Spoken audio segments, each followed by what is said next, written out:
Bom dia a todos, sejam todos bem-vindos, irmãos que estão presentes, irmãos que estão online, nesse nosso 8º e último encontro desse curso de Atos, em que nós fizemos uma abordagem da promessa e do reino, fizemos uma abordagem da vivência das primeiras comunidades, abordamos o significado do Pentecostes. Depois, nos últimos dois encontros, tratamos de 2 ou 3 encontros, tratamos de ministérios, perguntando como que a igreja funcionou no livro de Atos. O que eu quero propor hoje nesse nosso último encontro, eu tive que fazer uma opção, porque o livro de Atos é riquíssimo e eu tive que decidir com que assunto a gente concluiria esse nosso mini curso. E eu propus fazer hoje com vocês uma leitura de Atos nas entrelinhas. Esse livro se chama Atos dos Apóstolos, apesar de que ele fala mais de Pedro, João, um pouco de Tiago e quase 90% de Paulo. Paulo, Barnabé, esses nomes que mais aparecem. Isso nos dá a falsa impressão de que a igreja foi realizada por esse grupo de homens, esse grupo seleto, de umas 20 pessoas mais ou menos. Os 12 apóstolos, que estão aí de qualquer forma, e mais aqueles que peitaram o trabalho missionário, pioneiro, de abrir as frentes de trabalho, de implantar igrejas. Eu quero propor uma leitura que seria assim, Atos dos Anônimos, Atos dos irmãos e das irmãs, para deixar de lado esses que são mencionados em primeiro lugar e prestar atenção naquelas igrejas que são mencionadas acidentalmente, e por aqueles irmãos que não têm nome no livro de Atos, ou que são mencionados acidentalmente, porque aconteceu um evento perto deles, ou porque eventualmente alguma situação tocou acidentalmente essa pessoa, então por acaso ela é tirada do anonimato e mencionada. Por exemplo, Ananias. Quem era Ananias antes e depois de orar por Paulo? Um anônimo. E depois que ora por Paulo, e o nome dele só aparece porque ele orou por Paulo, e Paulo é um grande personagem do livro de Atos, então Ananias aparece e depois volta para o seu anonimato e segue a sua vida cristã nessas igrejas ordinárias.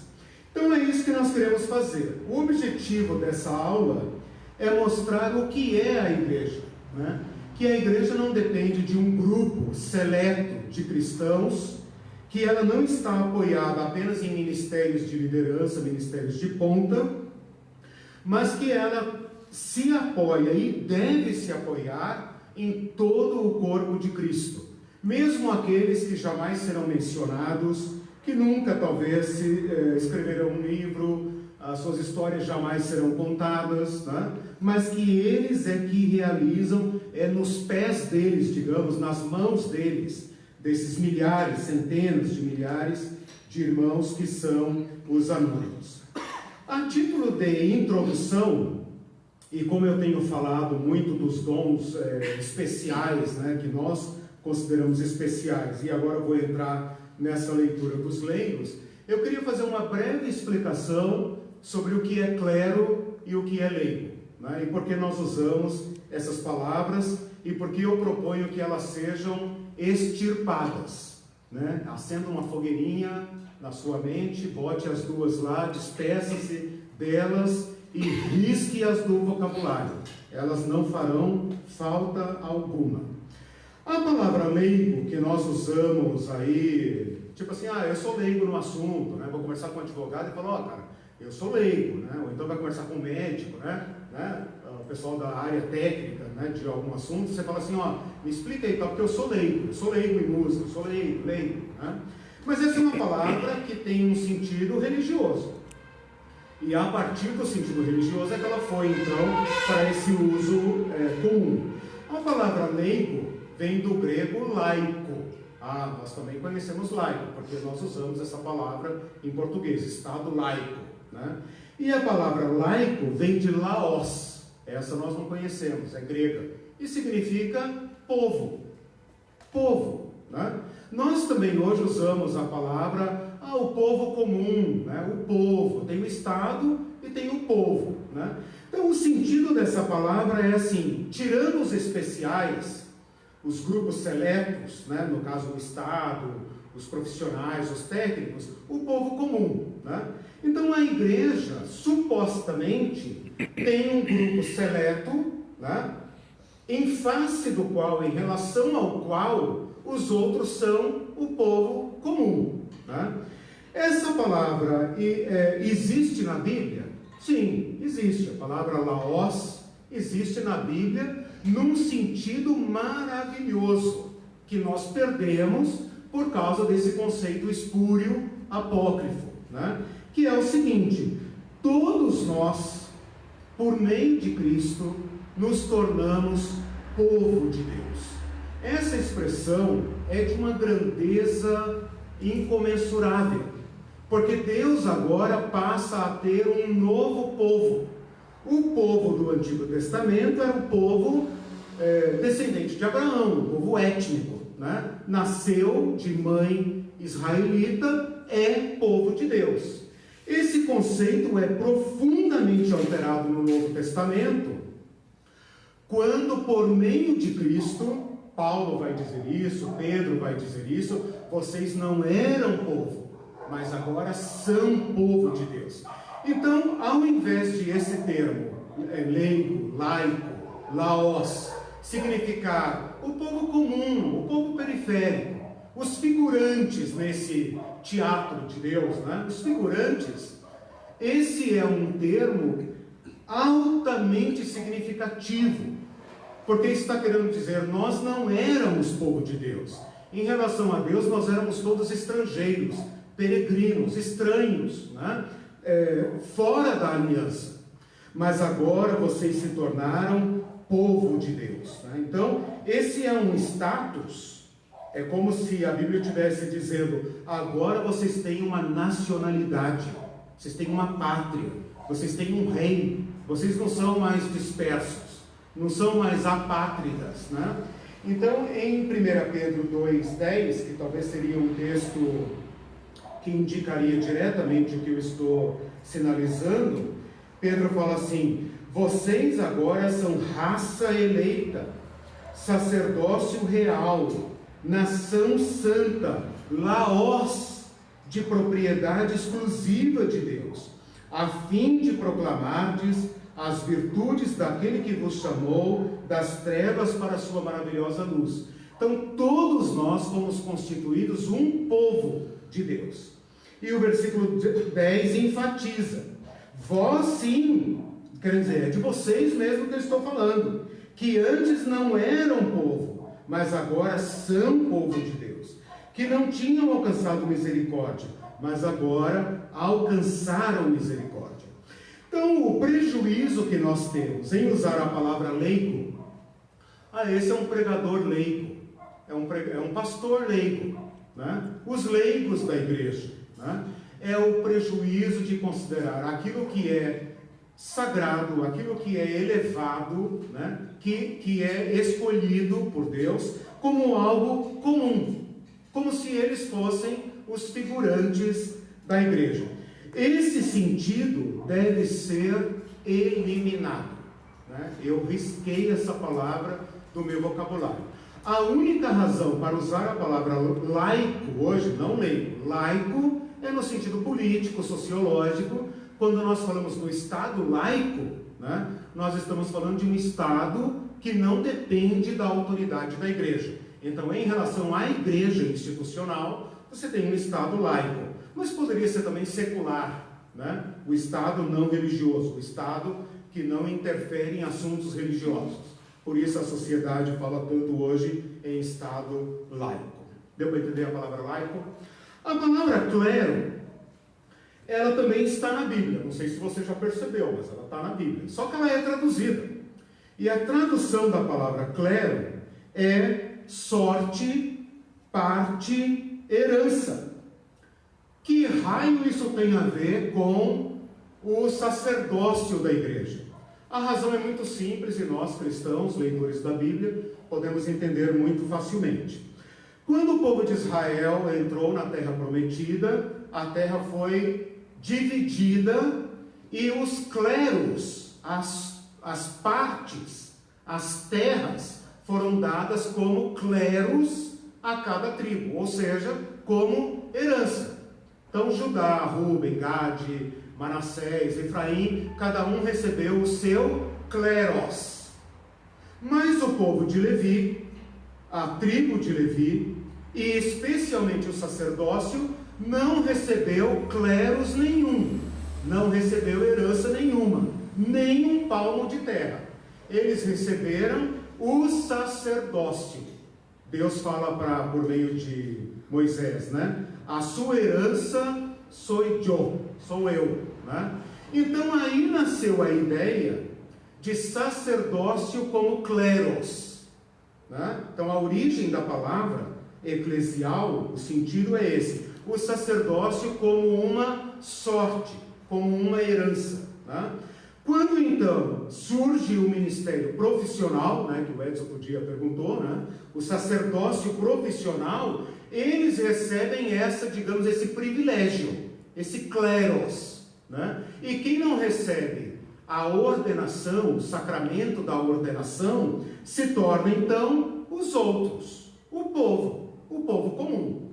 Então, assim como no Estado você tem o rei, a monarquia, a nobreza e o povo comum, na igreja você tem o cleros, né? O cleros e o povo comum, os leigos, o laos, o laico. Esta palavra, por incrível que pareça, ela ocorre na Bíblia, né? Como eu falei várias vezes, ocorre várias vezes, como eu falei, mas ela aparece em um lugar, deixa eu ver aqui se eu acho. Em um lugar ela aparece nas Escrituras, acho que eu não marquei aqui, em relação à igreja. E está em 1 Pedro 5, quando ele fala: pastoreai o rebanho de Deus que está entre vós. Peraí, deixa eu ver se eu vejo aqui qual é o lugar em que ele fala cleros. Não como dominadores do que vos foram confiados, nos tornando modelos do rebanho. Ora, logo que o Supremo Pastor se manifestar, recebereis a imarcessível coroa de glória. Eu não sei como a palavra foi traduzida aqui: rogo-vos, pois, aos presbíteros, ou participantes, pastoreai o rebanho de Deus e tal. Essa palavra ocorre aqui, mas ela está traduzida de uma forma que agora, infelizmente, eu vou ficar devendo a informação. Me esqueci. Mas ela ocorre aqui como sendo a igreja toda é uma herança. Então a igreja toda é um cleros. Então a única vez em que a palavra cleros ocorre na Bíblia não se refere aos ministros, aos apóstolos, né? Aos homens e mulheres ungidos, mas à igreja toda. Ou seja, toda a igreja é um cleros, né? A conclusão que nós podemos tirar disso é o seguinte: no Novo Testamento, na igreja que surge no Novo Testamento, lógica, prática, hierárquica, se fazendo diferença entre um grupo especial e o resto do povo, né? Todo o povo de Deus tem o mesmo status. Esse versículo que eu li aqui, 1 Pedro 2, 9 e 10, deixa isso muito claro. Vocês são o sacerdócio real. O sacerdócio real. Bom, com esta introdução, e chutando fora essas palavras de cleros, leigo, sacramento, das ordens, ordenação. Alguém já se perguntou por que é que nós falamos pastor ordenado? De onde vem essa palavra ordem? Essa palavra ordem vem da tradição católica, que recebe o sacramento da ordem, e que, segundo a doutrina católica, significa um sacramento que age por si, que age, que se auto, como é que eles falam? Ela ex opere operato, ou seja, uma vez que recebe a ordem, essa ordem age na vida daquele ministro, independentemente dele, é graça pura. E nós herdamos essa questão, né? Tudo bem, nós aceitamos essa tradição de ordenar, né? Mas nós poderíamos usar uma palavra mais, talvez, adequada, dizendo consagrar, porque consagrar significa separado para um determinado ofício. Nesse sentido, todos nós somos consagrados. A diferença é consagrado para o quê? Nem todos são pastores, nem todos são professores, nem todos cantam, nem todos profetizam, mas cada um foi consagrado a uma finalidade, né? A questão que nós usamos também, tomar posse, né? Hoje é o culto de posse, né? Tudo isso está relacionado à herança e a ecos de um clerós profissional. E isso causa uma marca na igreja, causa uma secção na igreja, que permanece sendo um grupo de eleitos versus o povo comum. Esse povo comum assume o papel de figurante. Eles não têm parte na obra da igreja. A obra da igreja é feita pelo clerós, por esse grupo especial. Eles realizam, os demais assistem, né? Apenas são figurantes. Você achou a palavra? Sim. 1 de Pedro 5:3, quando ele diz: não tendo domínio sobre a herança de Deus. Herança aí é clerós. Então, versículo 3. Isso. É que na minha tradução, veja bem, por que eu não achei? Nem como dominadores do que vos foram confiados, antes tornando-vos modelo do rebanho. Esses que foram confiados, que na tua Bíblia é herança. É isso? 5:3. 5:3. Lê de novo. Não tendo domínio. Não tendo domínio sobre a herança. Isso. A herança aí é clerós. Isso, perfeito. É por isso que eu não achei, porque a minha Bíblia no lugar de herança fala os que vos foram confiados. Então, olha só. A palavra herança ali não está relacionada aos profissionais, mas ao povo. Quer dizer, esse povo de Deus é o clerós de Deus. Vocês são mordomos. Vocês cuidem, né, do que vos foram confiados, porque não é seu, foi confiado a vocês, né? Então é nesse sentido que eu quero colocar. Bom, o exercício que eu quero propor hoje então é o seguinte: tirar o óculos, né, esse óculos que nos ensina a ler a Bíblia com 2 andares, né? O clerós, Paulo, Silas, Barnabé, os irmãos do andar de cima, né? E depois o povo que está ali, né, e tal. E colocar outro óculos, né, para olhar o livro de Atos agora como sendo não Atos dos apóstolos, Atos da igreja, Atos dos irmãos, né? Entenderam até aqui o que eu estou propondo? Eu não garanto que a gente vá terminar a abordagem, mas o que eu fiz aqui nesse roteiro? Um levantamento tentando pescar aonde eles estão, né? É claro que o livro de Atos, ele pretende ser um foco nos apóstolos, depois ele estreita o foco em Pedro, e depois estreita mais ainda em Paulo. Por que Paulo? Porque o escritor vai com Paulo, né? E porque o grande problema da igreja era a inserção dos gentios. A igreja dos judeus estava lá bem resolvida, eles não tinham problema, né? Eles tinham condições de resolver isso. O grande problema era a entrada dos gentios. Então o livro praticamente foi escrito para isso. Nós vamos ler o livro de Atos, digamos, do avesso, né?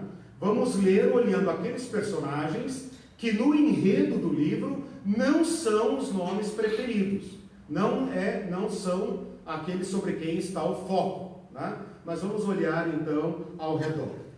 Primeiro de tudo, lá em Atos 1, eu vou dar uma passada assim, né? A gente vai caminhando. Em Atos 1:12, logo após a ascensão de Jesus, fala que os irmãos estavam orando juntos. Aqui os irmãos são cerca de 120 pessoas, que incluem os discípulos de Jesus, né? Um grupo grande, provavelmente os 12, os 70, né? E mais parentes de Jesus. Fala de Maria, José provavelmente já falecido, seus irmãos e irmãs. Aqui já tem um grande saldo, porque eles estão orando juntos. Já é uma sinagoga esquisita, né? Porque uma sinagoga padrão, os homens orariam, as mulheres ficariam no lugar das mulheres, né? Aqui não, estão orando todos juntos. Quando o Espírito Santo cai, é derramado em Atos 2, o Espírito Santo cai indistintamente sobre todos. E quando eu abordei esse texto aqui, eu falei que o Espírito Santo foi figurado como água, porque a água nivela tudo, né? Aonde tem uma grande massa d'água, não há relevo, né? É água, né? Pode ser o mar, pode ser o oceano, pode ser a lagoa, pode ser o que for. Aonde encheu de água, o fundo do mar tem montanhas, vales, abismos, etc. Mas a superfície é uma coisa só. Então o Espírito Santo está nos dizendo que foi derramado sobre toda a carne, né? E então nivela totalmente a igreja. No final do capítulo 2 e no final do capítulo 4, há uma ênfase muito grande na comunidade, no consenso, na unidade. Não pode haver perfeita unidade onde há hierarquia, aonde há clero e laicato. Olha que palavra horrorosa, né? Laicato. Não pode haver comunidade, né? Os irmãos traziam suas propriedades à disposição dos apóstolos, porque os apóstolos estavam incumbidos de fazer essa administração. Tão logo isso se torna grande demais, eles repartem para os diáconos, né? E quando Ananias e Safira cometem aquele ato grave de mentir dentro da igreja, Pedro diz claramente para eles: meu irmão, propriedade é tua, você vende como quiser, retém o que quiser e doa o que quiser, ou seja, você dispõe dos seus bens. Se você quiser doar, vender e doar diretamente para quem você bem entender, que faça, né? Então ali a gente percebe que Pedro não está se colocando como nenhum líder no sentido autocrático, né? No final do capítulo 4 aparece um tal de Barnabé, que é um leigo, é um cristão anônimo comum. Ele só é mencionado aqui porque depois ele vai ser companheiro de Paulo. Então o autor quis dizer de onde ele vem. Em Atos 6, os irmãos são chamados para cuidar da distribuição de bens, eleitos pela própria igreja. Olha que democrático, né? Eleitos pela própria igreja, os apóstolos dizem: escolham aí homens entre nós, entre vocês, e nós passaremos essa tarefa para eles. Então, uma igreja que demanda seus problemas e resolve seus problemas. Eu já falei para vocês que esses irmãos aqui não são diáconos, né? Nós é que colocamos aqui o óculos da diaconia. Eles não são diáconos. A palavra diácono não aparece nesse texto. Ela só aparece num lugar quando Pedro fala: nós nos dedicaremos à diaconia da palavra. Então, a palavra é uma diaconia. E então distribuir bens às viúvas pobres também é uma diaconia, como tudo na igreja deve ser encarado como uma diaconia. Mas na sequência, Filipe já está pregando o evangelho em Samaria. Quem mandou ele lá? Ele foi. Na sequência, Estevão já está debatendo na sinagoga dos libertos, final do capítulo 6. Quem mandou ele lá?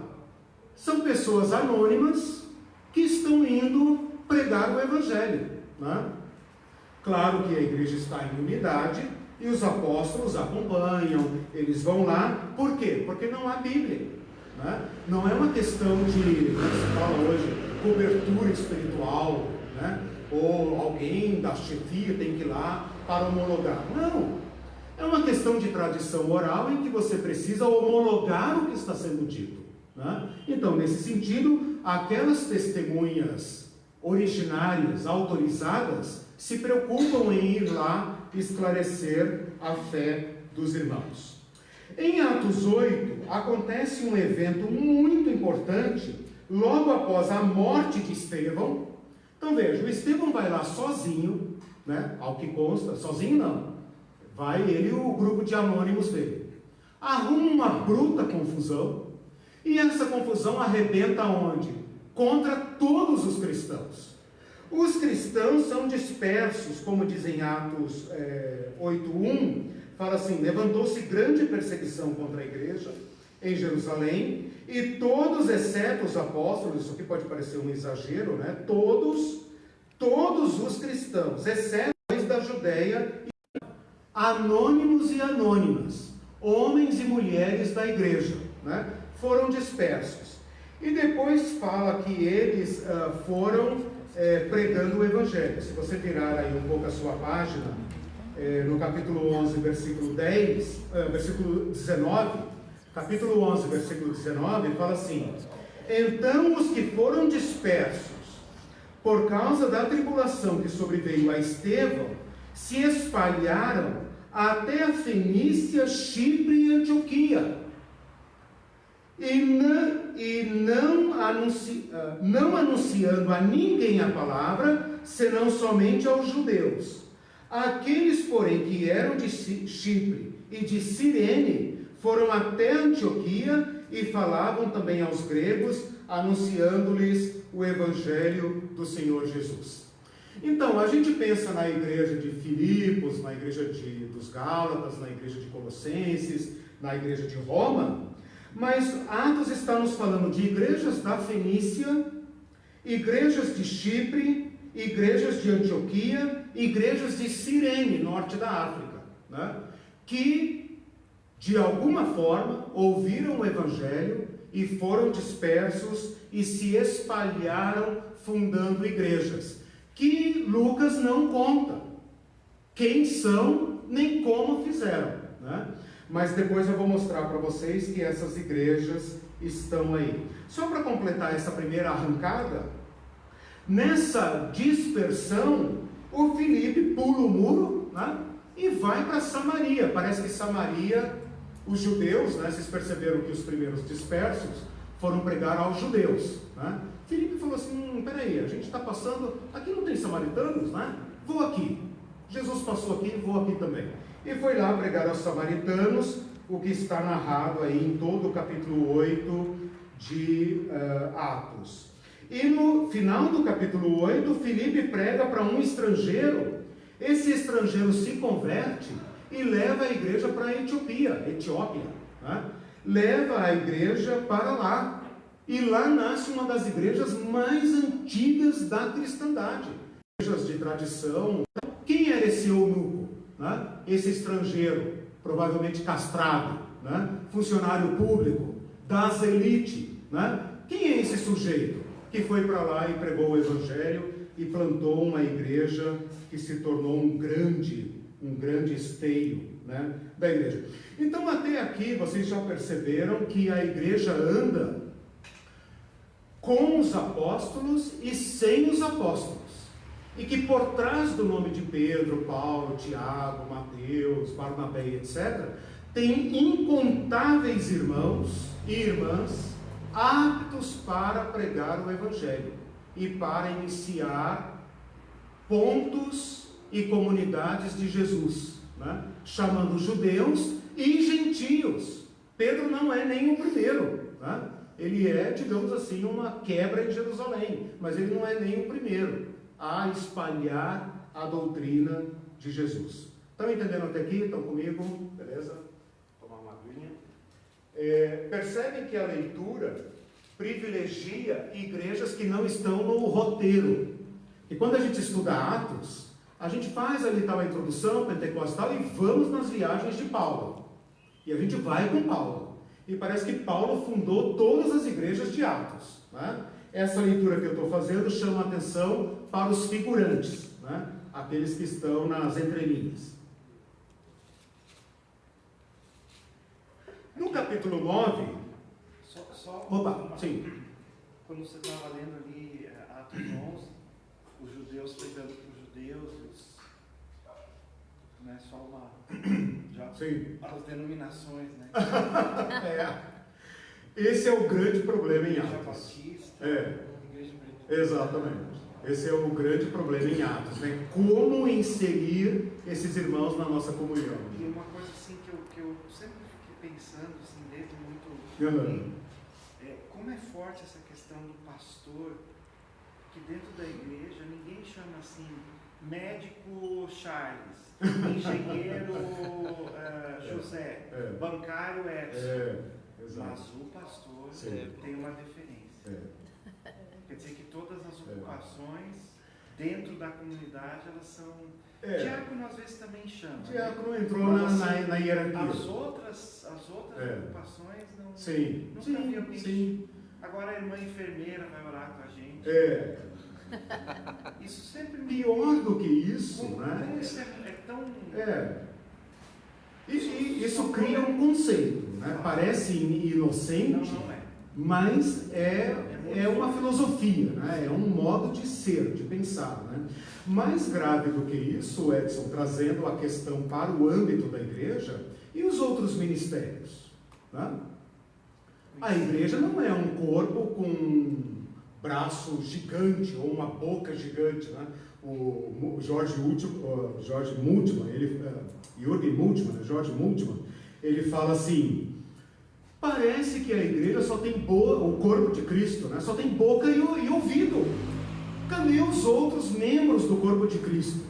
O que eu estou mostrando aqui para vocês é uma igreja móvel, né?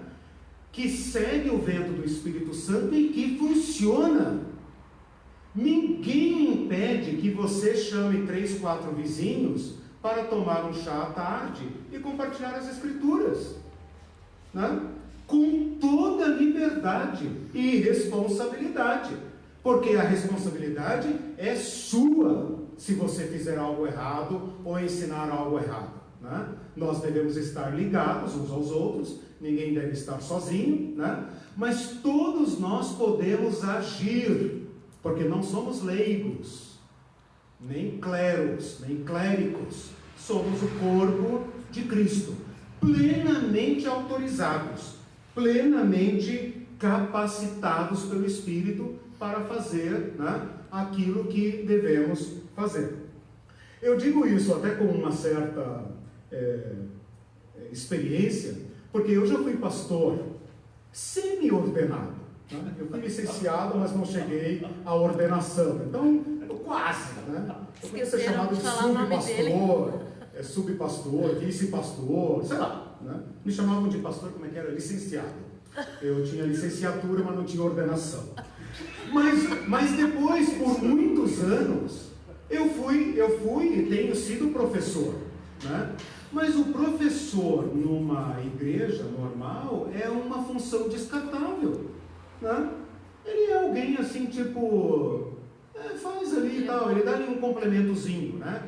A grande, digamos, o grande canal da igreja, o super ministério da igreja é a boca no púlpito, né? E a grande função dos leigos é o ouvido do púlpito. Acabou a igreja, boca e ouvido, né? Tem os levitas também. Tem isso, exatamente. Exatamente. Eliseu, uma dúvida. Sim. Eu estive em uma igreja que eu não vou citar o nome, Sim. né, durante algum tempo, e assim que acabava a nossa célula, né, eu era líder de célula, né, e assim que acabava a célula, nós nos reuníamos no Pactanguá, juntando com outras células, a igreja era muito grande, e nos reuníamos com o violão, poder louvar a Deus no Pactanguá, né, passava um pessoal ali, queria perguntar o que era, a gente falava de Jesus, né, e aí recebi uma ligação de uma liderança da igreja, dizendo que aquilo ali estava errado, porque estávamos evangelizando sem a bênção ou sem a autorização da equipe de evangelismo de tal igreja. Nos interrompendo a fazer aquilo ali, e por obediência acabamos parando, né, de fazer isso, sem contar que fazíamos vigílias também, e também pediram para poder parar de fazer as vigílias, porque não tinha uma autorização da igreja. Claro, autorização formal. Então, quando a gente bota o óculos da hierarquia, a gente vê os apóstolos de Jerusalém indo a Samaria. Então a gente pensa, né, se a gente olhar com esse óculos aí, eu estou usando a palavra óculos porque óculos é aquilo que a gente não vê, né? É para não ver, e é com que a gente colore as coisas, né, que estão diante de nós. Se eu olhar essa situação com o olhar de Atos 8, eu vou pensar, tá certo? Tem que ter o aval, a cobertura, a autorização e tal. Parece que Pedro e João, né? Pedro e João que foram lá, estão indo lá para autenticar. Naquela época, A tradição oral só tinha validade se alguma testemunha ocular tivesse dito assim: o que Filipe ensinou para vocês é isso mesmo, e nós estamos aqui para confirmar, né? Meu irmão, hoje a obediência a Jesus Cristo é fazer aquilo que Jesus Cristo te habilitou no Espírito para fazer. Quem obstaculizar esse caminho, obstar esse caminho, está em desobediência ao Espírito e deve ser francamente desobedecido. Assim como Paulo desobedeceu os judaizantes que queriam circuncidar os irmãos que ele estava trazendo para o corpo de Cristo. Tá? Ele desobedeceu. Tem um texto, Gálatas, se não me engano, Gálatas e Tessalonicenses, mas Gálatas, que ele fala assim: nem por um momento nos submetemos a eles, para que a liberdade do Evangelho não ficasse presa. Tipo, o Evangelho que pregamos é o poder de Deus, né? E o Evangelho que vai interferir no meu trabalho, né? Quem me julga é o Senhor, né? Então essa questão, agora veja, pessoas profundamente submissas a Cristo na direção do Espírito Santo, porque o próprio Paulo vai dizer: eu sei que eu vou me afastar, Atos 20, né? Eu sei que depois da minha partida virão lobos vorazes, virão, não tem como evitar que venham, virão, e vão causar dano à igreja. Então a igreja sempre teve que lidar, né, com o verdadeiro e o falso, o verdadeiro e o falso. Quando um líder age assim, Marcelo, eu até entendo, porque também já fui líder, que ele tem uma intenção de proteger, precaver, mas o excesso disso acaba sendo castrador, né? Quer dizer, a igreja, ela é uma instituição pesada, burocrática, né? Que para você, por exemplo, pedir a bênção e tal, né? Contra a lei, como é que Paulo fala, um texto que eu gosto: contra o amor não há lei. Contra o amor não há lei, né? A Claudete Coutinho falou: estou aqui, pastor licenciado, bom dia. E o Celso de Oliveira Silva fala disse: bom dia para a irmã missionária. Missionária. Okay. O Celso também diz: a hierarquia, infelizmente, empobrece o verdadeiro sentido de comunhão. Até Sim. mesmo os dons são colocados em caixas e subcaixas. Quais seriam os melhores dons? Profetizar, ensinar, ser hospitaleiro? Uhum. Por incrível que pareça, a igreja ao longo do tempo hierarquizou os dons também. Sim. Exerce melhor dom quem prega para multidões ou quem é hospitaleiro para 2 pessoas? É a boca. A igreja é uma boca, né? Ela se resume a uma boca e os ouvidos, né? Na igreja católica isso se tornou tão grave, antes do Concílio Vaticano II, né? Que uma grande autoridade da igreja, se não me engano um cardeal, ele falou assim: o que cabe à igreja é ouvir e obedecer o clero. Esse é o papel da igreja, né? Até hoje a igreja católica tenta tirar o laicato da posição de figurante e trazê-los para a atividade, né? As SEBs fizeram isso, as comunidades eclesiais de base, diversos trabalhos estão surgindo, mas é uma pressão do povo para assumir sua igreja, né? Porque a igreja católica durante muito tempo se resumia ao clero. O povo era figurante. Qual era o papel do clero? Sentar, ouvir e obedecer. Esse é o papel que cabe, né? A hierarquia, só um minutinho, a hierarquia, ela é nada mais, nada menos do que uma contra-reação para controlar.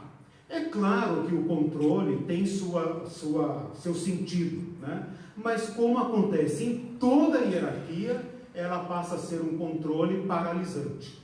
E aí nada mais funciona, né? Por isso a igreja se resume à boca, né? Diga. O termo que vem daí, né? Clé com clé, lé com lé. Clero, é mesmo? É sério? Não sabia. Clero, leigo com leigo. É interessante, depois joga fora.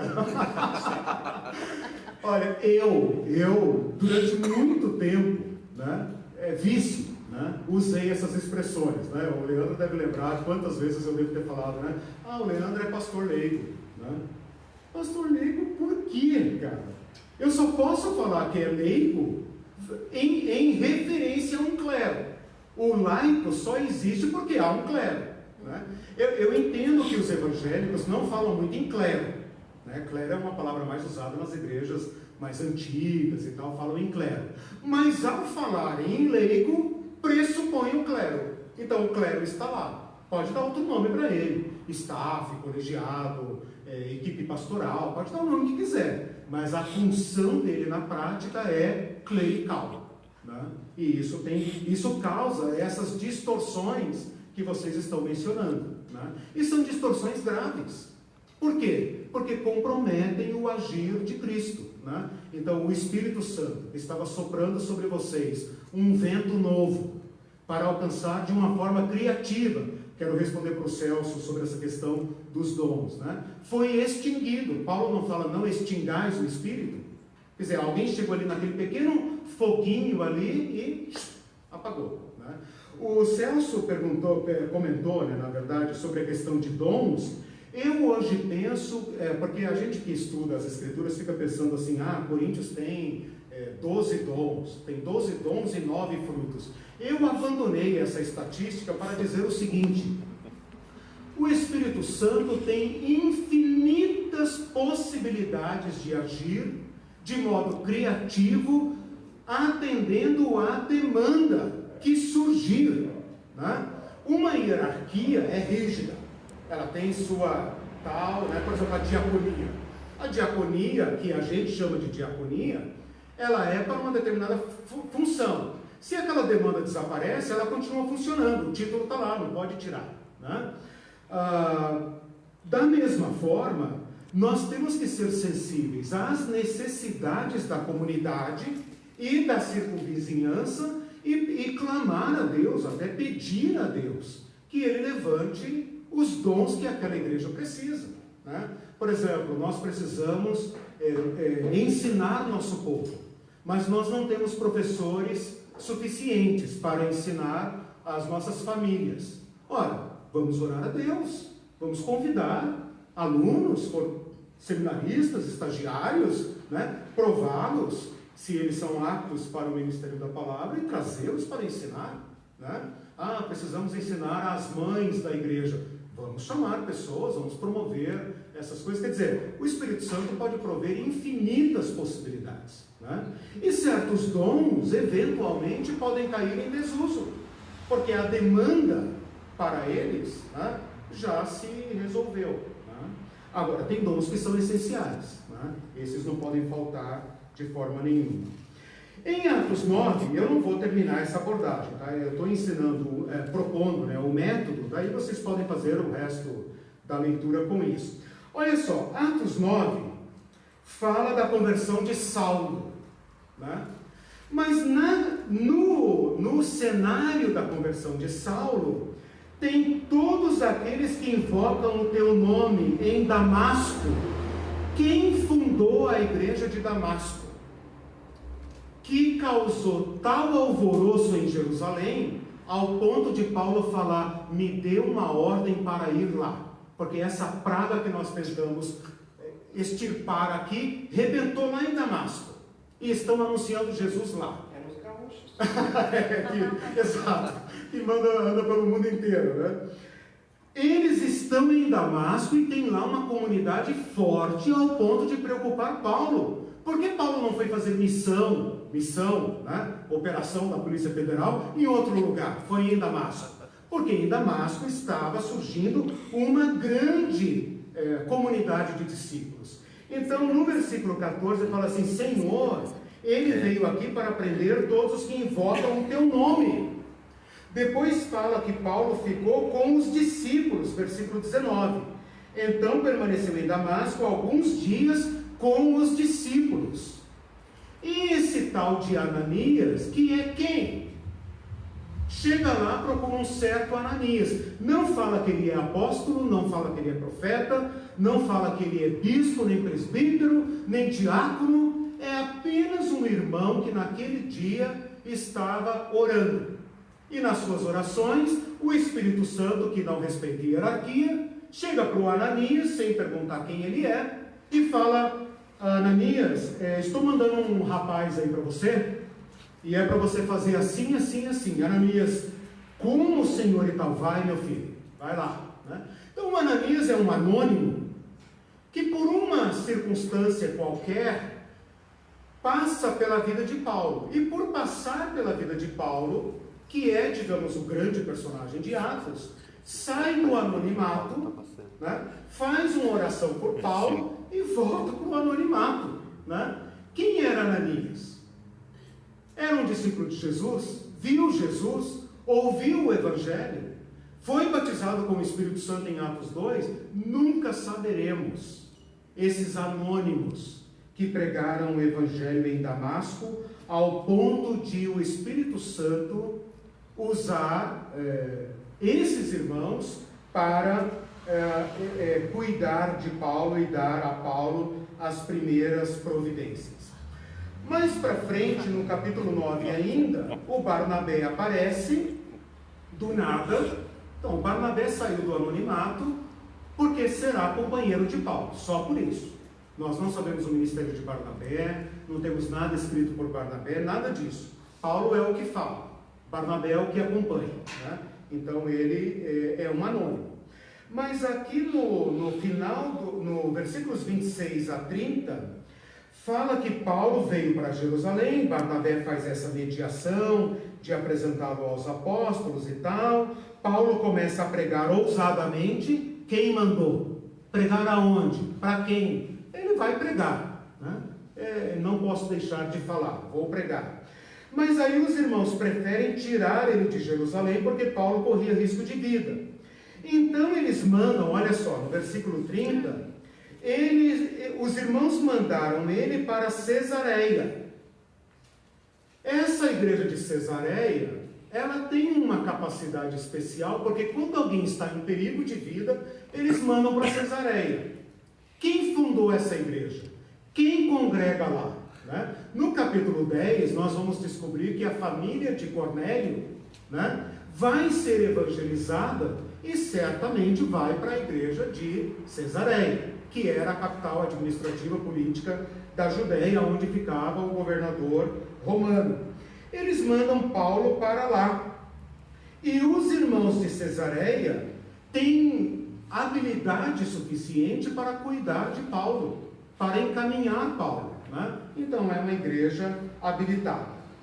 Nos versículos 32 a 35, Pedro está passando por uma vila, encontra um homem paralítico, ora por ele, e ali surge uma igreja. Esse Enéas é um cristão anônimo. Ele só aparece aqui porque era paralítico, né? E por acaso o nome dele é citado. Tem um princípio, digamos, metodológico para citar nomes na Bíblia. Se cita nomes na Bíblia quando são conhecidos, né? Não faria sentido falar o irmão Enéas se o Enéas não tivesse se tornado um irmão conhecido das comunidades primitivas. Não faz sentido falar, estive na casa da irmã Maria. Que Maria? Né? Se ninguém conhece. Né? Então, um princípio, isso é acadêmico, né? Um princípio para citar nomes na Bíblia é quando essa pessoa se torna conhecida daqueles que lerão o livro. Né? Então, aqui aparece o tal do Enéas. E ali fala que os habitantes de Lida e Sarona se converteram ao Senhor. E a igreja prevalece ali.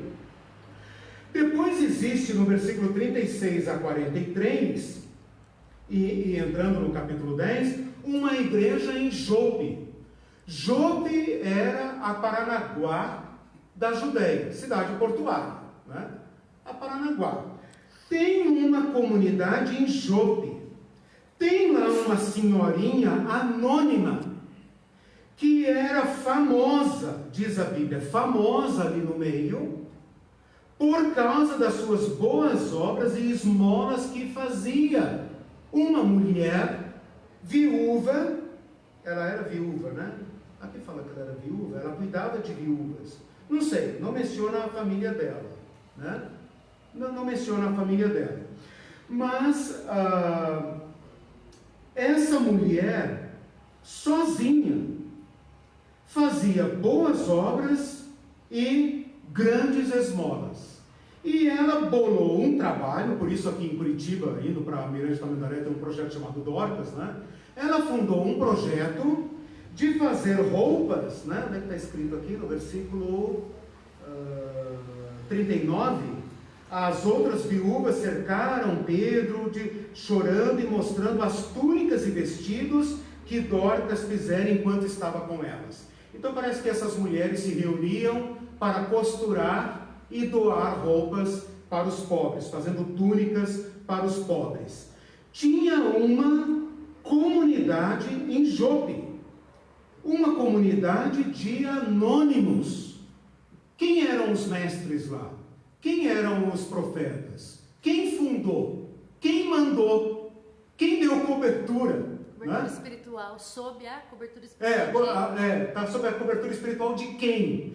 Pedro passa lá, se hospeda lá, né? Ele está ali por perto, o pessoal fala, precisamos de alguém que tenha um dom especial, que a nossa comunidade não tem. Pedro tem, ele esteve com Jesus, ele está habilitado para orar por uma situação tão grave como uma irmã que morreu. Então a Dorcas, chamada Tabita em hebraico e Dorcas em grego, sai do anonimato apenas porque morreu no dia em que Pedro estava perto.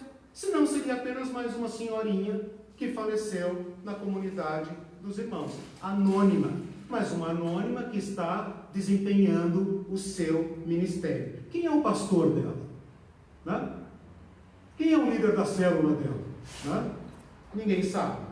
Depois, no capítulo 10, versículos 9 a 16, fala que Pedro, já que tinha ido lá em Jope, né?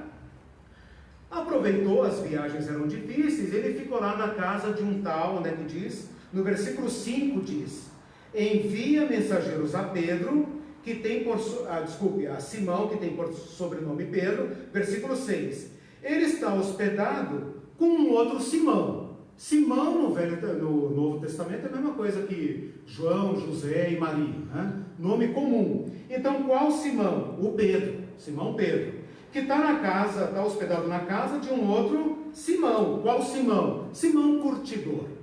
Curtidor era uma profissão baixa, socialmente falando, quase hoje como um catador, né? Uma profissão, desculpe, eu usei a expressão baixa, não nesse sentido pejorativo, mas assim, uma profissão muito humilde, né? Lidar com couro é fedido, então é uma coisa assim, reles, né?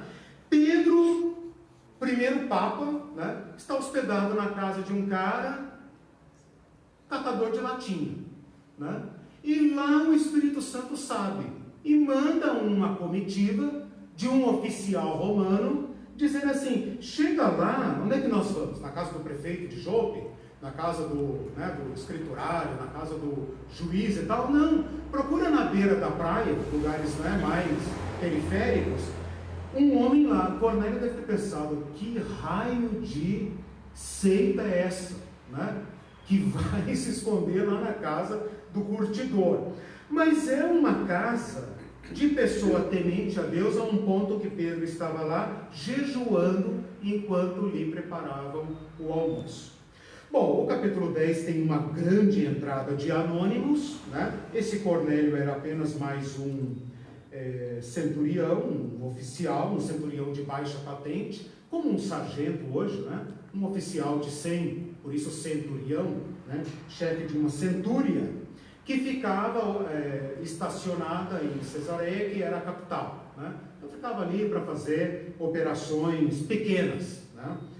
E operações simples, como crucificação, esse tipo de coisa, né?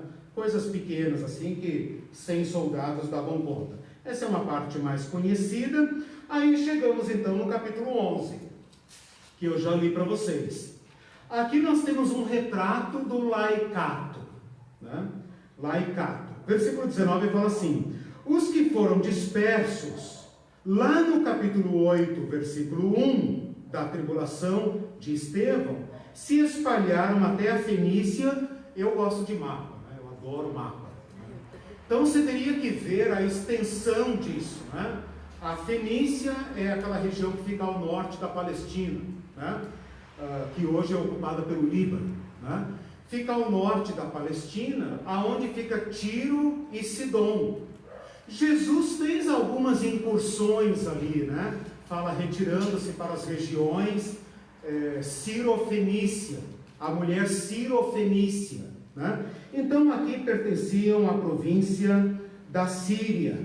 Então nós vamos ter na Síria igrejas da Fenícia, igrejas na ilha de Chipre, onde depois Paulo vai com Barnabé. Barnabé era de Chipre, então provavelmente lá havia, né, uma comunidade de discípulos. Depois nós vamos falar a igreja de Damasco, todas elas na Ciro-Fenícia, né, igrejas leigas. E eles aqui começam então a pregar aos gregos. E esses irmãos aqui, eles foram capazes de dar um grande passo, né, de evangelizar gregos, gentios. E a mão do Senhor estava com eles. Olha a cobertura aí, né? A mão do Senhor ia sobre eles, né? Soprando, né? O sopro do Espírito, que era a perseguição, né? Soprando e tentando, né, acender o foguinho lá no Parque Tanguá. A mão do Senhor está sobre eles, né? Vai lá, né? Onde você abrir a boca. Eu tenho visto isso, né? Um aluno meu esses dias dizendo, estava na praça, né? Orei por um rapaz. O rapaz estava noiado, orei por ele, né? Fui embora, na praça ali, não sei se na Tiradentes, qualquer praça. Um dia ele está lá no terminal, não sei das quantas lá e tal, um cara chega para ele e fala assim, você é o fulano, né? Sou, porque no terminal lá do sul, lá, ficou assustado, né? Sou, por quê? Cara, você orou por mim. Você orou por mim um dia. Eu estava mal, eu estava desviado da minha fé, eu estava acabado. Você orou por mim. E ali eu reencontrei a Cristo, hoje eu estou fazendo isso, papapá, estou casado, estou com a minha esposa, parará. Quer dizer, um ventinho do Espírito que passou por uma brasinha seca e a mão do Senhor estava sobre eles, né? Então toda a igreja saindo dessa sua infância espiritual e dessa posição de arquibancada, né, de ser ouvidos, né, e pondo a mão na massa.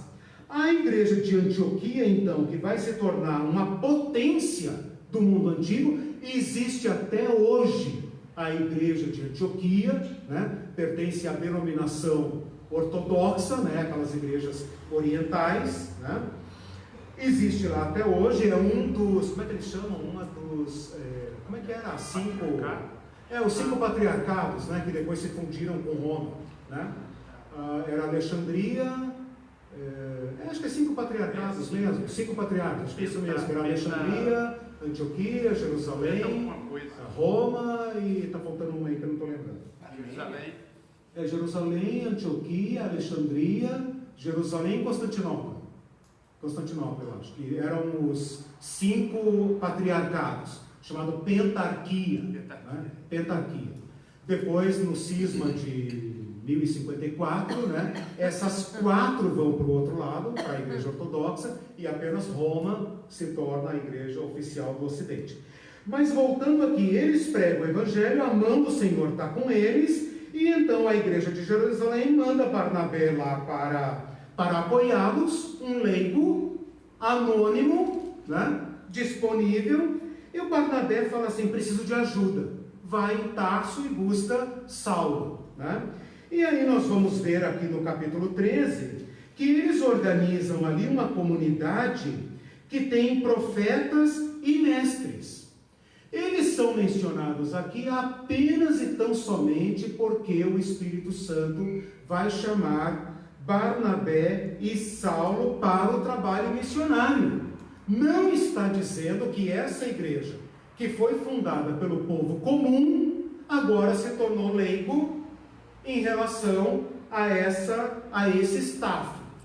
Então, se eu leio esse texto com o óculos da hierarquia, eu vou pensar assim, bom, essa igreja aqui tem um clero, né? É o Barnabé, Simeão, o Lúcio de Cirene, Manaém e Saulo. Ah, bom, então tá aí a razão por que essa igreja funciona. Não, errado, não é nada disso que está falando. Lembra do capítulo 11, em que essa igreja foi organizada por povo comum, gente comum, né? Que organizou essa igreja. Não pense na igreja de Antioquia como um predinho na rua tal, número tal. Pense na igreja de Antioquia como centenas de lares, porque era uma das maiores cidades do Império Romano, centenas de casas conduzidas por esses irmãos leigos.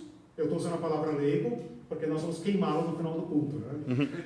E esses aqui exerciam um papel de ensinar. Por que ensinar? Porque eram testemunhas autênticas da tradição oral de Jesus, porque não tinha evangelho escrito. Então precisava que alguém, administrasse essa transmissão da tradição. E o Espírito Santo, quando chega ali, não pega os seminaristas, os descartáveis da igreja para mandar para o campo missionário. Vai logo nos mestres e fala: esses dois aqui eu tenho chamado para uma missão. E então toda a igreja vem e despede o apóstolo Paulo e o Barnabé, também chamado apóstolo, e eles então vão aí para aquela missão que a gente conhece. Bom, aqui o apóstolo Paulo entra em cena, né? Porque ele então vai para regiões desabitadas, né? Então vocês vão ver aí a igreja de Icônio, Listra e Derbe. Quem pregou para eles, não sei se foi o apóstolo Paulo, não sei. No capítulo 16, versículo 1, vai dizer o seguinte: havia ali um discípulo chamado Timóteo, de bom testemunho em toda a região. Então eu não sei quem pregou para ele, mas depois na epístola pastoral de Timóteo vai dizer que você aprendeu as Sagradas Escrituras com sua mãe Eunice e sua avó Lloyd, né? Então tinha discípulos ali. De qualquer forma, Paulo reúne discípulos e entrega a igreja para eles, né? Não tem hierarquia aqui, né? Se a gente ler com hierarquia, no capítulo 14, versículo 23, fala que Paulo promoveu eleição de presbíteros. Então, se você ler esse texto com o óculos denominacional, você fala: bom. Então, a denominação de Paulo, né, ele elegeu ali o staff. Mentira, falso, não é nada disso. Como esse povo era disperso, eles não tinham uma sinagoga oficial para se reunir, eles tinham dezenas e quem sabe centenas de casas lares. Ele elegeu anciãos que seriam contatos dessas igrejas para ele, né? Pessoas que iriam dar, digamos, uma assistência logística a essas centenas e dezenas de igrejas conduzidas pelo povo comum, aonde havia os Ananias, as Dorcas, as Lídias, né? Os carcereiros convertidos, os curtidores, os centuriões, o povo comum, né? Você falou em célula aquela hora, me chama a atenção que nós somos incapazes, eu vou dizer uma palavra grave, né? Nós somos incapazes de gerar uma comunidade laica, porque a nossa cabeça, né, aqui dentro, tem uma forma muito rígida. Sabe aquela fóssil, né? Fóssil é aquela coisa que foi viva e que foi sedimentada, pisada pelos anos e anos e anos de camadas de detritos, que aquilo que uma vez foi imóvel, foi um peixe, agora está ali como uma pedra, né? Você pega um fóssil de madeira, por exemplo, né? Você fala: isso aqui é uma pedra. Não, não é uma pedra, cara, é um fóssil, né? Então tem uma coisa fossilizada na nossa cabeça que transforma tudo que nós fazemos numa igrejinha hierárquica. Então as nossas células nada mais são do que filhotes da igreja sede. elas têm a mesma hierarquia, o mesmo programa, o líder é um pequenino pastor, né, que está submetido a um outro chefe, um gerente, um líder, etc., que vai chegar no Papa. Né? Se for da Igreja Única de Jesus, vai chegar no Papa. Né? Porque tem que chegar lá. Ou vai chegar em algum Papa. Quase uma empresa em relação uma empresa, uma pirâmide. Então, é fatal que a gente gere coisas à nossa imagem e semelhança. Tem que converter aqui dentro. Né? Aqui dentro é que nós temos que fazer essa fogueira das vaidades, né? E queimar esses ídolos nossos, né? Porque senão nós seremos uma microdenominação, né? Imagina uma igreja de 3.000 membros, né? Com as suas 200 filiais, né? É uma microdenominação, né? É como se tornou inviável pastorear 5.000 pessoas, né? Você é como uma empresa, né? Você fraciona aquilo para viabilizar seu funcionamento, mas você está reproduzindo o modelo sede. Tem liturgia, tem horário, né, tem programa para cumprir, etc. Está feita a micro, mini, sub, etc. Né, igrejinha das tantas, das quantas. E não sai disso. Né? Tenta chamar aqueles irmãozinhos ali que estão sentados no sofá da sua sala para assumirem sua maioridade espiritual. Dizendo, meu irmão, você foi habilitado no Espírito para o quê? Né? Como diziam para mim, né, quando eu fui pastor, se fizer isso, o povo corre tudo. Né? Se correu, porque nunca esteve, né? Ora bolas. Né? É muito difícil quebrar isso, mesmo que São o líder ídolos. da célula não pense assim, como aconteceu comigo. Isso. Eles não entendem você, Exato. não entendem a tua liderança, que a tua liderança é serviço. Porque Eles não entendem que a célula é de todos, que aquilo é o corpo de Cristo. Eles esperam que você ligue para eles, que você coloque para funcionar. Então é muito complicado. Esse formato, ele veja, né, pode parecer às vezes que eu estou pegando pesado uma liderança da igreja. Não é isso. Nós adoramos ser leigos. A melhor coisa do mundo que tem é ser leigo. Né? Delegar, o ministério profissional é exatamente isso. Já dei meu dízimo. Exatamente, a tua parte é essa aí. É sentar e contribuir. Né? Você paga pelo serviço, recebe o serviço pelo qual você pagou. É uma relação comercial. Né? Nós adoramos ser leigo, gente. É muito cômodo. Você paga por aquele serviço. Você tem um culto bem feito uma vez por semana, né? Se tiver mais, você vai se quiser, mas você tem programação, você tem vida social, você tem estacionamento, pode deixar teu carro lá tranquilamente, tal. Você tem todo um aparato para te retribuir aquele serviço pelo qual você pagou, né? E aqueles caras que estão lá, homens e mulheres e tal, que são os profissionais, estão sendo pagos, e às vezes muito bem pagos, para te prestar um serviço. Então, é uma benesse para o clero, é a sorte, é a herança deles, né? Mas é também uma bênção ser leigo. Se a gente queima essa estrutura, queima simbolicamente, né? Eu já vou me chamar de terrorista, né? Se a gente destrói esse ídolo, você aparece, cara. Aí é tu e Deus. Entende? Você vai ter que sair da sua comodidade. Agora vai ter que transformar a sua vida num diaconato, né? Eu adorei saber seu testemunho, né? De ser um voluntário no projeto, né? De aulas no município e tal, né? O Edson estava compartilhando com a gente ontem. Essa é a missão, uma igreja diaconal, né? Que transforma tudo o que faz em diaconia, né? Você lida com pessoas, a irmã Rose ali super falante, né? Provavelmente fala com Deus e todo mundo, sobre todo mundo. O Gilson está aí também, tem seus discípulos, né? Pessoas com quem ele anda, que ele ajuda e tal. Você é professor, fazer da vida um diaconato, né? E sai dessa posição de laicato. Agora, esse ídolo está tão fossilizado que não se sairá disso sem sacrifícios, né? Haverá reação, né? Né? Agora, como diz o Paulo Freire, né, que certamente aprendeu isso com as Escrituras, né, o Paulo Freire diz que é o leigo que tem que sair do seu lugar. O clero não sai. O clero está preso lá.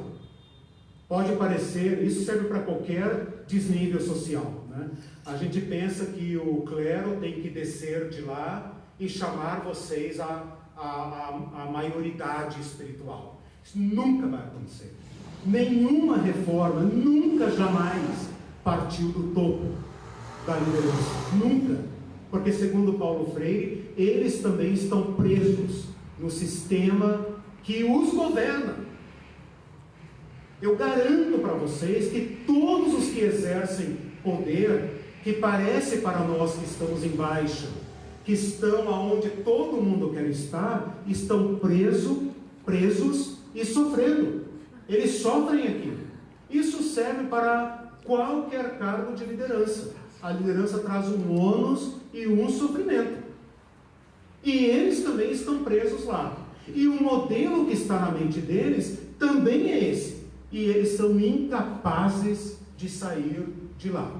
Por isso as reformas não saem de Roma. As reformas saem de Gutenberg, né? Dos interiores, das periferias. O mongezinho lá da Alemanha, né? Que fala, cara, Roma não vai se mexer.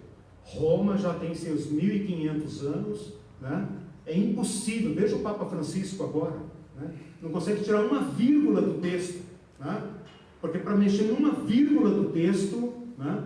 É uma guerra, né? Tem que lidar com uma estrutura antiquíssima, pesadíssima, que é imexível, né? Como dizia o nosso ministro lá, né?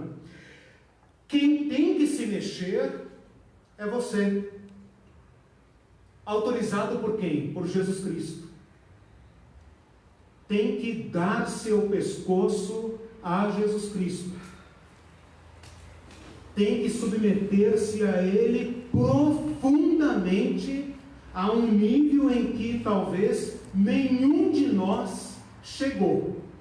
Submeter-se profundamente, crescer em submissão, porque nenhum de nós é completamente submisso a Jesus Cristo.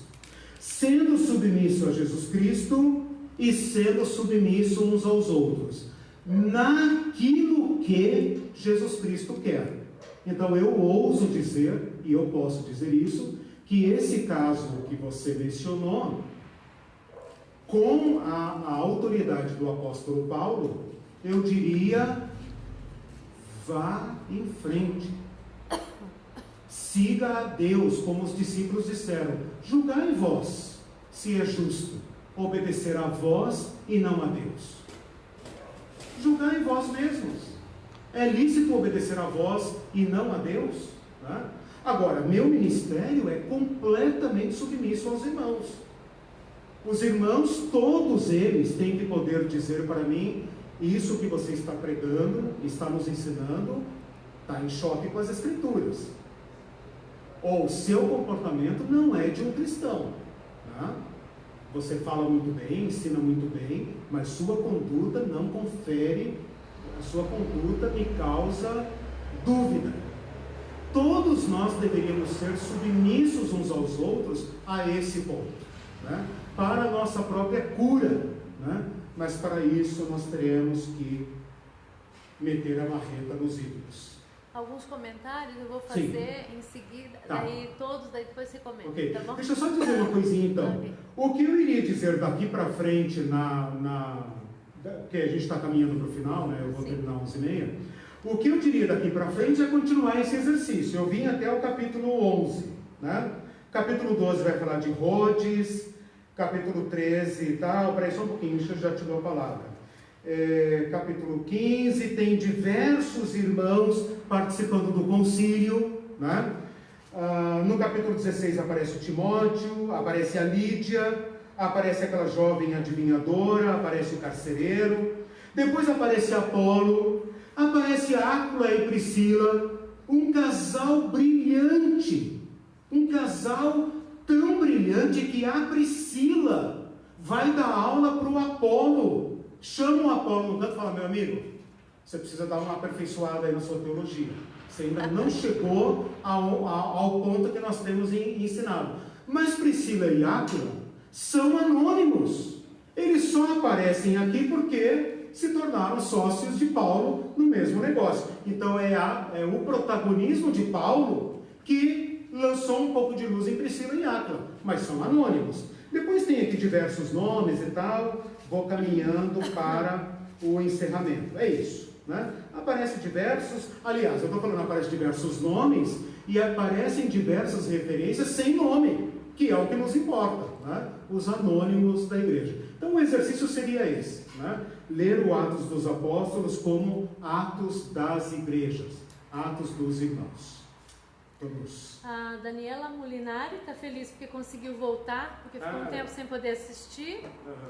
E ela diz assim: considerando que somos uma igreja peregrina em movimento caminhante, movimentamos-nos por atos. Isso. Uma igreja que não atua não anda, é parada.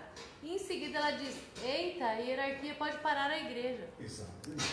A hierarquia é rígida por natureza. A hierarquia tem uma natureza própria. Veja as nossas instituições, né? Por exemplo, uma casa de justiça, até um hospital, né? Uma escola, né? Ela tem toda aquela estrutura para prover a sua atividade fim, mas num dado momento você vai perceber que a estrutura se tornou um fim em si mesma e já não produz a sua atividade fim, né? Por exemplo, um hospital não atende seus doentes, mas ele não está ali para isso, mas não atende, porque a burocracia emperra. Uma escola emperra, uma igreja também emperra. Então nós corremos riscos, porque andar e ser peregrino é correr riscos. Você sai do conforto do seu estado para ir para a peregrinação, e esse risco nos assusta. E a hierarquia sempre foi a resposta que nós damos para o risco. É por isso que nós temos hierarquia. Quem monta a hierarquia, não é mal, no sentido assim, vou pegar esse povo e tal. Não, ele está dizendo assim, vamos proteger isso aqui, vamos cuidar. Só que com o tempo, o excesso de cuidado emperra. Se você tiver extremo cuidado com o seu próprio corpo, você emperra, né? Se você falar, não vou andar para não quebrar a perna, você vai perder os movimentos. A igreja é a mesma coisa, né? Por isso não atua. A Claudete diz que chegou a essas mesmas conclusões faz tempo e teve certeza quando cursava o bacharelado de teologia. E a Deise Azevedo, que está assistindo hoje pela primeira vez, disse: obrigada por dividirem esse momento com a gente, é um alento. O Maurício Tosetti diz: estamos em casa assistindo os ensinamentos. A Claudete ainda diz: a zona de conforto prevalece, eu pago, eu recebo. Sim. O Celso também diz: não podemos terceirizar a nossa maioridade espiritual a ninguém, poucos entendem isso. E um comentário de uma pessoa nova aqui diz assim: pessoas incapazes de liderar só causam estrago. Anônimo Jesus de Nazaré com palavras e ações. Objetivo, obrigado pela participação, pela presença, o carinho aí de todos que estão assistindo, muito obrigado. Eu espero que essa reflexão tenha despertado em nós uma curiosidade por Atos, né? Para olhar o fundo do palco, né? Porque é um livro, é quase um diário de bordo, né? Digamos, do capítulo 9 para trás é para contar o que aconteceu antes de Paulo, depois é Paulo, né?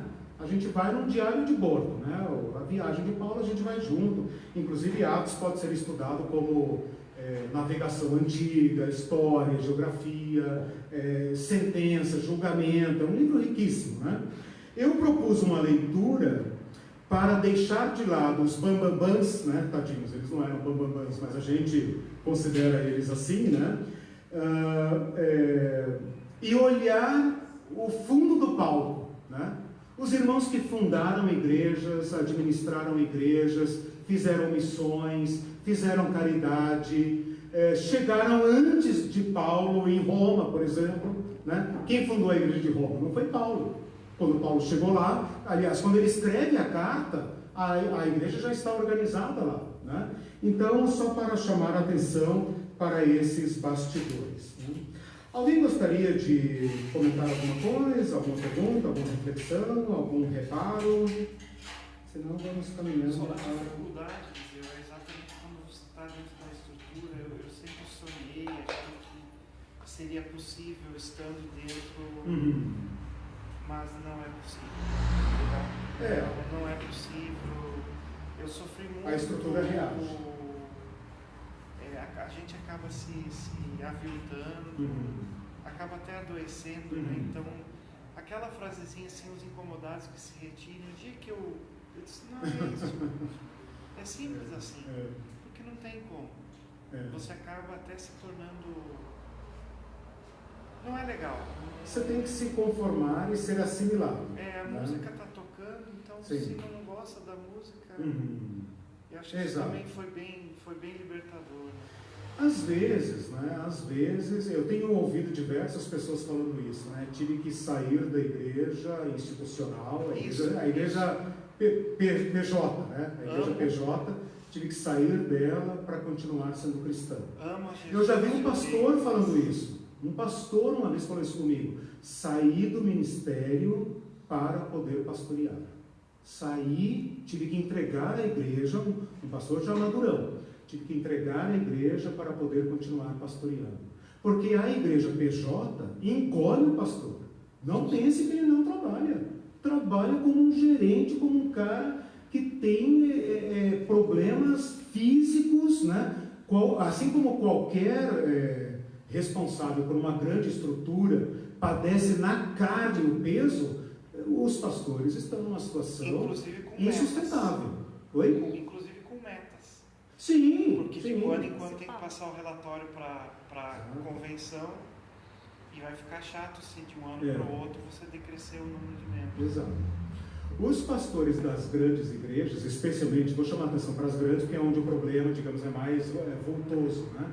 Estão com problemas sérios, porque a atividade fim da igreja, né, para usar um vocabulário, né, da administração, a atividade fim da igreja é pesada.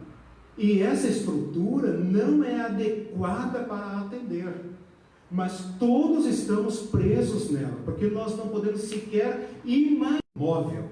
Isso nos assusta, né? Fala ruim com ela, pior sem ela, né? Então é melhor ficar aqui agarrado, né? Tem gente que fala assim, a igreja é como a Arca de Noé. Essa é uma das coisas mais tristes que eu já ouvi sobre a igreja, mas eu vou reproduzir aqui porque é para o nosso arrependimento. A igreja é como a Arca de Noé. Você tem que ficar lá dentro, porque fora você morre afogado. Mas fica na janelinha para aguentar o cheiro. Horrível, né?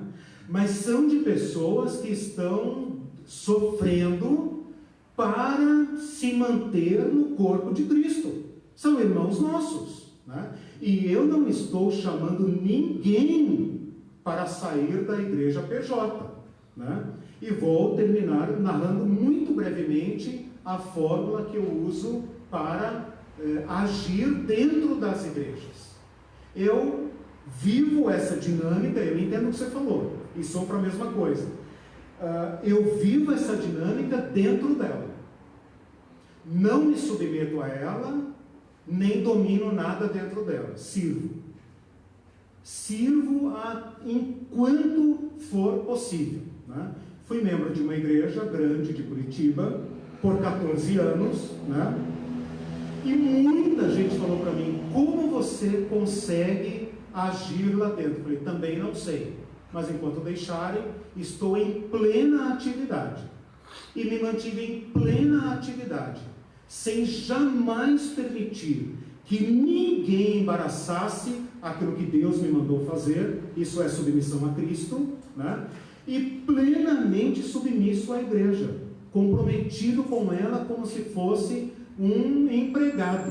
Todos os domingos lá, faça chuva, faça sol, inverno ou calor, nas condições boas ou ruins, tendo sala, não tendo sala, estando limpa, não estando limpa, tendo quadro, não tendo quadro, todos os domingos, né? Isso é submissão, né?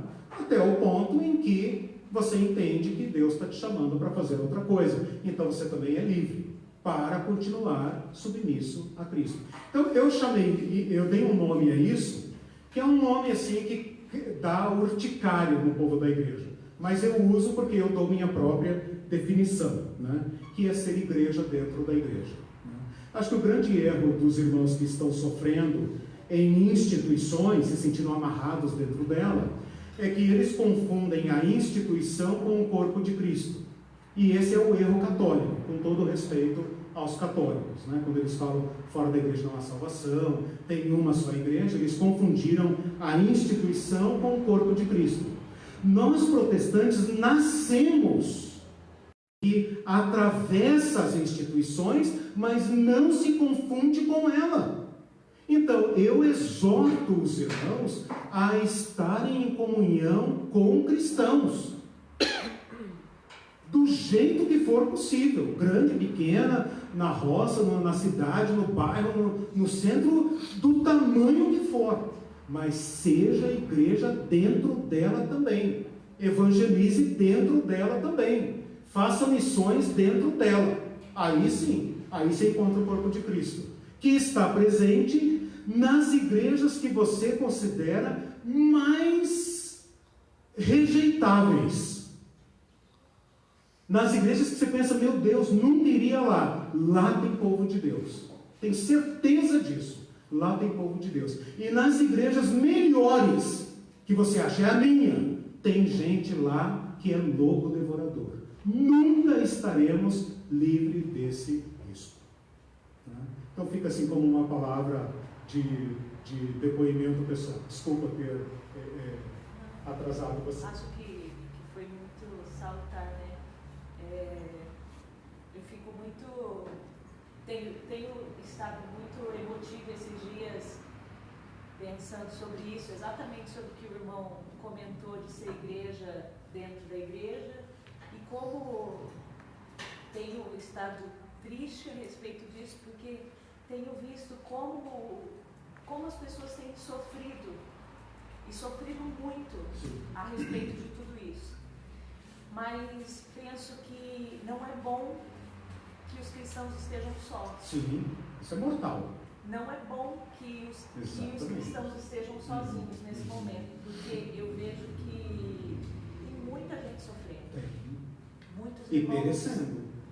Muitos irmãos sofrendo demais. E acho que não é bom que a gente esteja só. Exatamente. Porque acho que uns precisam ajudar os outros neste momento. O cristianismo é mútuo e recíproco, é comunitário. Não pode estar só. Sim. Porque nós estamos vivendo um momento muito difícil. Sim. Que a gente precisa uns ajudar os outros. Sim. Mais do que nunca. E se a gente ficar sozinho, a gente vai perecer. Exato. Essas demandas que você está colocando, que acho que todos nós estamos percebendo e tal, elas vão impor uma demanda à igreja que vai obrigá-la a se reencontrar. Porque o staff, o clero, não vai dar conta da demanda, né? Então nós vamos ter que sair a campo. Cada irmãozinho vai ter que buscar esse daí e falar, cara, estou junto, precisa de mim e tal. Muita gente ferida, né? Muita gente ferida, muita gente machucada. Então, assim, a gente está vivendo um momento muito difícil. Muitas dúvidas, as pessoas muito sem saber para onde olhar, não sabendo que direção tomar. É uma situação espiritual. O que está acontecendo, para onde vou, a igreja muito perdida. Sim. Né? A igreja muito perdida, a igreja confusa, a igreja tomando decisões que você nunca imaginou que a igreja fosse tomar, decisões, estranhas, né? Aberrações. Fora da história, fora da tradição. Aberrações mesmo, né? Então, assim, eu acho que nesse momento a gente tem que ser igreja dentro da igreja. Exatamente. É exatamente isso. E assim, eu acho que a gente tem que estar junto com irmãos, não dá para você ficar sozinho. Eu tenho usado muito a expressão redescobrir. Eu acho que nós estamos vivendo um momento crítico para todos, é uma crise nacional e a igreja não está isenta. permitindo essa crise, mas o que está gritando diante de nós é uma volta às origens. Então, esse curso que eu tenho feito aqui e que encerro hoje, né, para o recesso de julho, e depois a gente vê como vai retomar, é uma contribuição nesse sentido, né, de quando a nossa história, a nossa caminhada entra em crise, olhar nossa origem, né, buscar nela vitalidade. Eu acho que a igreja de Atos, as igrejas de Atos têm muito a nos ensinar, né? Então não esqueçam de queimar a palavrinha leigo e clero, assumir seu chamado espiritual e dar-se a Cristo, mas Cristo não precisa de você. Dar-se a Cristo na vida do próximo. Tudo que quer fazer para Cristo, faça para o próximo. Cristo não precisa de você, tem tudo. Ele é o Filho de Deus, é o dono de tudo. Dê-se a Cristo na vida do próximo, né? Enxergue aquilo que está diante de você, né? E se coloque à disposição. Eu tenho visto às vezes pessoas chorando no Facebook, vou em box, o que está havendo, né? Às vezes as pessoas estão tão desesperadas que elas jogam o seu íntimo no Facebook, né? Eu vou em box. Posso falar contigo? Preciso de ajuda? Quer conversar? Olha meu WhatsApp e tal, né? Porque tipo assim, cara, passou por mim, não vou deixar sair, né? Nem que seja uma palavrinha pessoal. Quer um ouvido para ouvir? Vou ouvir. Quer falar? Me procure, né? Então assim, acho que nós podemos ir andando. Podemos terminar? Ô professor, oi. Tem uma coisinha de Cora Coralina que eu achei muito importante, uma coisa que ela disse. Tudo só é importante quando toca o coração.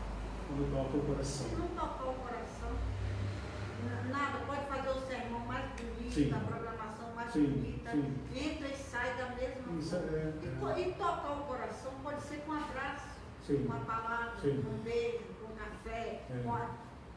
A questão é você olhar o outro sem as críticas e ver a essência de cada um.